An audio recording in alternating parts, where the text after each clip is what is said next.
Tall Pointzel, better known as Pepper, sat in the waiting room of the clinic with the mean nurse and a copy of People magazine. The nurse wouldn't talk to him or look at him. She obviously hated all the men who brought in their knocked-up women. The People magazine was ancient. Several of the celebrities who babbled in the pages about how cool they were now that they had kicked drugs and booze were now appearing on game shows trying to earn extra bucks. Pepper hoped he never got in People magazine. He worried it might bring him bad luck. But Pepper was worrying anyway. He loved Roxanne, and he hated bringing her to this horrible place at this horrible time of the morning. A dozen times at the motel they had just come from, he had almost told her to call the whole thing off. Let's keep the baby, he had wanted to say. It will work out. Who knows? He might grow up to be president of the United States. Of course, Roxanne was convinced she was carrying a girl. Pepper couldn't believe his bad luck. Roxanne was the second girl he had gotten pregnant in the last 2 months. Betty Sue McCormick had been the first, and boy had that been a mistake. The weird thing about the whole mess was that he hadn't even liked Betty Sue. Yet he had gone out with her a dozen times and had slept with her twice, once before he was involved with Roxanne and once after. The second time had been the real killer. He had had no intention of even talking to her again. He was no two-timer, never had been. But then she had called and told him to come over. And before he knew it, he was on his motorcycle, flying down the streets. She was home alone and wasted no time in taking off her clothes and his. But afterward, he got out of there as fast as he could. He went home and showered for half an hour. Just the smell of her on him had made him feel unclean. She had laughed as he left. She said, "I've got you now." Then a week later, Betty Sue came up to him at school and told him she was carrying his baby and was a few weeks pregnant. She must have conceived the first time they made love. She looked so happy that he was sure she would insist on keeping the child. But then she cackled when he asked her about her plans. "Don't worry about Salt, Pepper," she said. "She's not going to live to a ripe old age." He hadn't understood that she meant to kill herself along with the fetus. But she committed suicide that very night, and whatever guilt he felt about her death, he felt twice as much relief. Sleeping with her had been like snuggling with a maggot. She was bad news, that Betty Sue. Their child would probably have grown up to be a serial killer. The tall, stern doctor who was performing Roxanne's abortion suddenly appeared in the doorway. "Call Dr. Klein," he ordered the nurse. "Immediately. Tell him it's an emergency. I want him here in 5 minutes." Pepper jumped out of his seat. "Is something wrong with Rox?"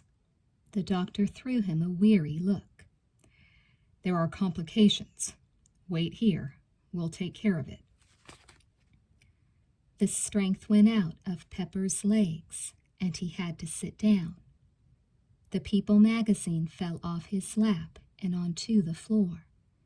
Something else Betty Sue had said to him the last time they had spoken came back to him right then. he didn't know why. Surely it had nothing to do with Roxanne and her situation. Yet just the memory of it was enough to curl Pepper into a helpless ball of fear. "Your seed is like a disease inside me," Betty Sue had said. "It's a catching disease.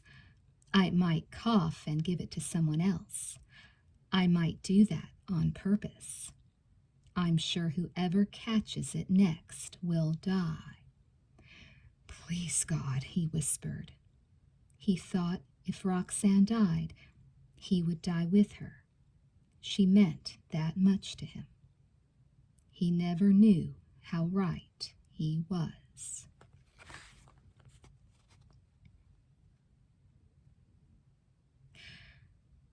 For Roxanne Wells, better known as Rox, the doctor had been gone only a little while. Not the long time she imagined before. But what was that before, she asked herself. Suddenly, there was something in her mind she couldn't quite put her finger on. A memory that was more than a memory, and somehow less. Something long and complex. How odd that she should forget it altogether, especially when it had just come to her. It was as if she had gone to a movie and then been asked immediately afterward what the movie had been about. And she responded, "I can't remember." Not a single scene. All she would know is that she had seen a show. "It must be the shots they gave me," she thought. "I am not losing my mind. It is not the end of the world." Ah, something about the end of the world. That's what her strange dream had been about. She remembered then that Leslie, Stan, Helter, and Pepper had been in it, plus Betty Sue. Poor Betty Sue. She should never have killed herself. What a waste of life, she thought. Life was so precious. But this time, Roxanne did not notice anything peculiar in the fact that she could contemplate the sanctity of life while simultaneously cutting short the life of a fetus. The strange liquid feeling in her guts continued to grow stronger. It wasn't painful, just odd, like her dream of the end of the world. All these things could have been happening to another Roxanne. She was just lying there on her back with her legs up in stirrups, watching colored images on the fluffy white clouds that drifted by. She didn't feel like a direct participant in the drama. But the drama was just getting started. The doctor returned, and he looked worried. He began to work on her again, and when he lifted his hands to collect another surgical instrument, she was surprised to see that his plastic gloves were soaked with blood. He swiftly strapped a blood pressure wrap on her arm and pumped it up. His black eyes grew big. "Roxanne," he said, "how do you feel?" She yawned. "Dreamy. Am I almost done?" He reached for a bottle of solution and a fresh needle. "Have you ever had any trouble with excessive bleeding?" "Like a hemophiliac?" "No." He stabbed the tiny bottle with the needle and then stuck the needle into the IV. "You can't be one of those. Hemophilia only affects males." He put a hand to his head. "This has got to have a reason." "Huh?" "Just relax." "All right." She couldn't be bothered talking anyway. She felt too sleepy. A nice nap right now sounded wonderful. Then she felt a stab of pain deep in her guts. Its suddenness was matched only by its fury. It was as if someone, a witch maybe, with long red hair and bony fingers, had taken a knitting needle and poked her right through the belly button. Roxanne felt her heart skip as the pain throbbed from her midsection into her head. She let out a blood-curdling scream. The doctor jerked upright. The mean nurse came running through the door. "Where is Dr. Klein?" the doctor snapped. "He's on his way," the nurse said. "Is she going to be all right?" "Not if we don't stop this bleeding." The doctor reached for a swab of cotton balls. He picked up a scalpel. "We have to prepare for anesthesia. I'm going to have to open her up." Open me up, Roxanne thought. That didn't sound good, but at least her pain was receding swiftly, as quickly as it had come. She didn't know if it was because the doctor had pumped more medicine into her IV, or because whatever it was that was wrong inside had already burst open and the pressure had been relieved. She just hoped the river running from the broken dam was not filled with her blood. For the first time, she wondered if she was going to die. And just that thought was enough to crack open the entire world of death. Betty Sue whispered in her ear, "You can get up now, Rox. You can walk out into the waiting room and drive back to Salem with your Pepper and pretend that you never tried to murder your baby. But you will find few people there, only those who have displeased me, those who are already as good as dead. Then you will watch them die, one by one, until I come to you again in the black night in the form of Queen Beetle and put my needle in your belly and make you bleed again and again and again, until you realize that I am a devil so powerful even God leaves me alone to play as I wish." Roxanne sat up and pulled her legs out of the stirrups. The doctor and nurse did not mind. They continued to work frantically with a reclining bloody mess that seemed to have little to do with her. Roxanne scooted off the table and reached for her clothes.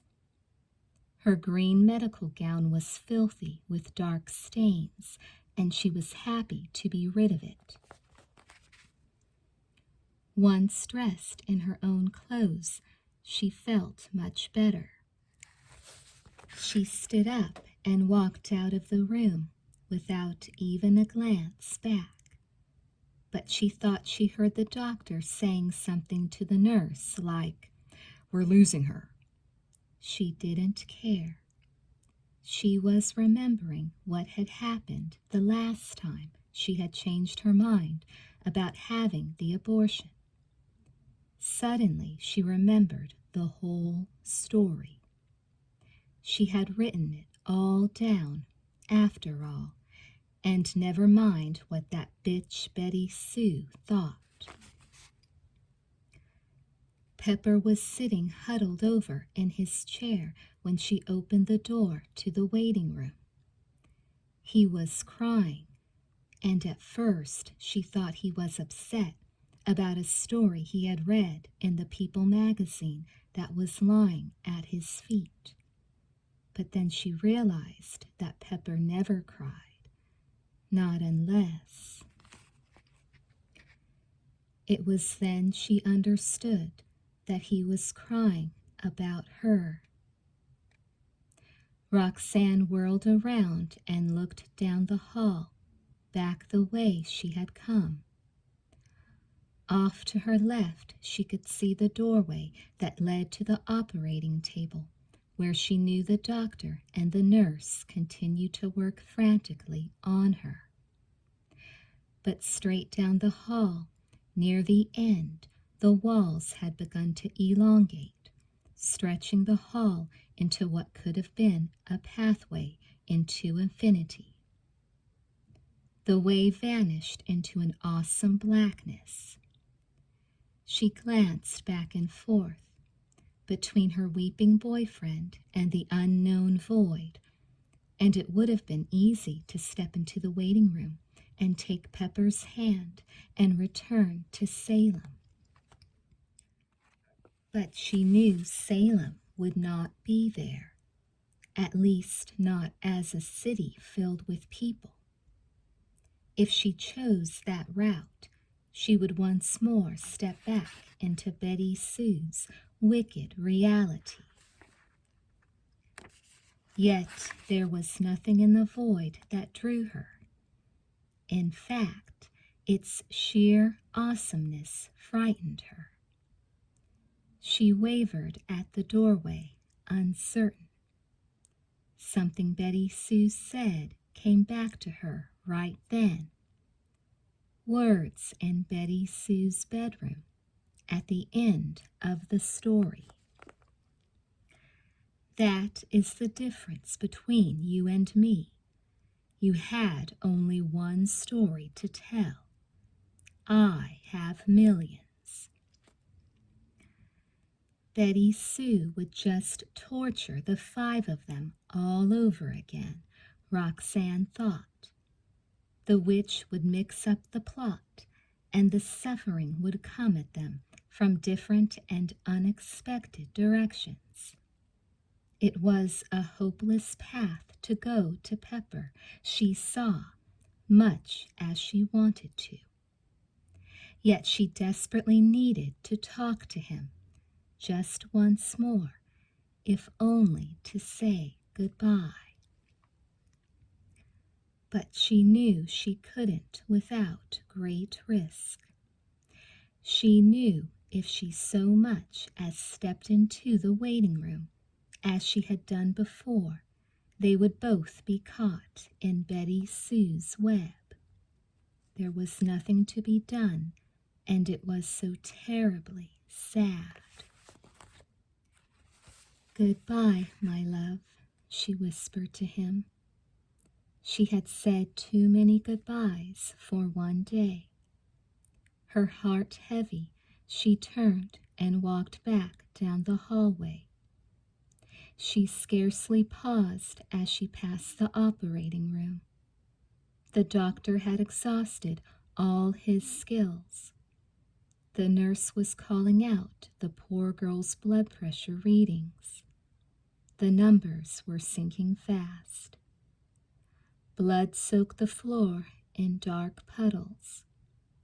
The doctor stopped and stepped back from the table as if he were afraid that whatever inexplicable fate had struck his patient would strike him next. He ripped the surgical mask off his face and wiped at the sweat pouring into his eyes. The numbers went flat. The girl's eyes were closed, her face composed. "She's gone," the doctor said solemnly.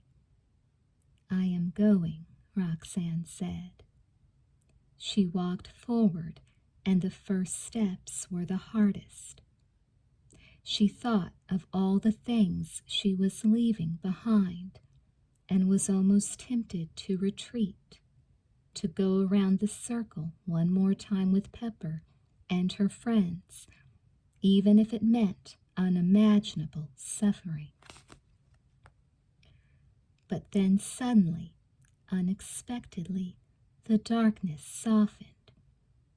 As she reached the supposed end of the hall and passed beyond it, she was encompassed in a wonderful light, where she saw many rich colors and heard many wonderful sounds.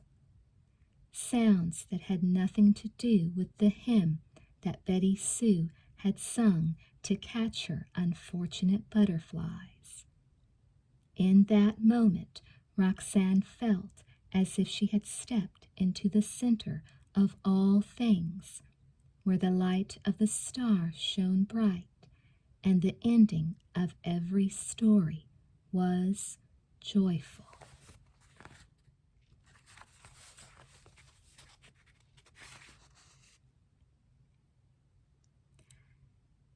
Pepper heard Roxanne's scream of pain, but remained in his seat, praying feverishly. He did not understand how things could have gone bad so quickly. Everything he read about abortions had said it was a relatively easy procedure.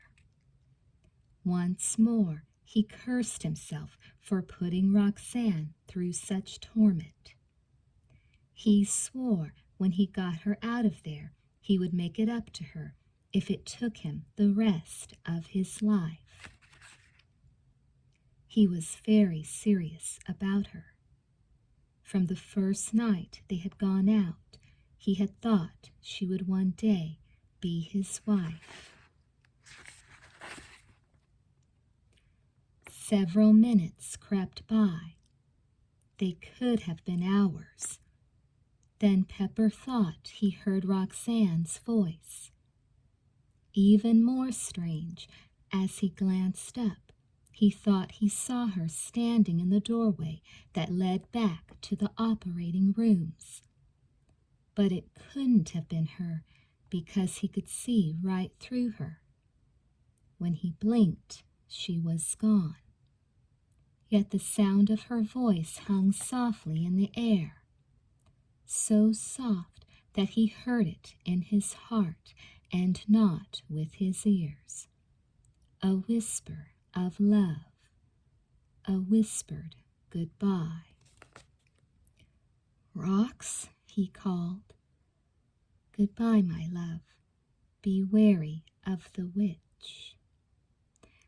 Pepper got up and hurried through the door. He didn't care what the nurse and doctor said. He had to find out what was happening to his girl. He found out all too soon.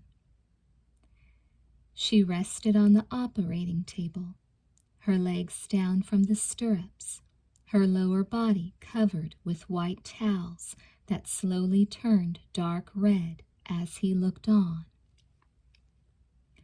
Her face was pale beyond belief, and she lay as still as a fallen statue. "Is she dying?" Pepper cried and stepped into the operating room.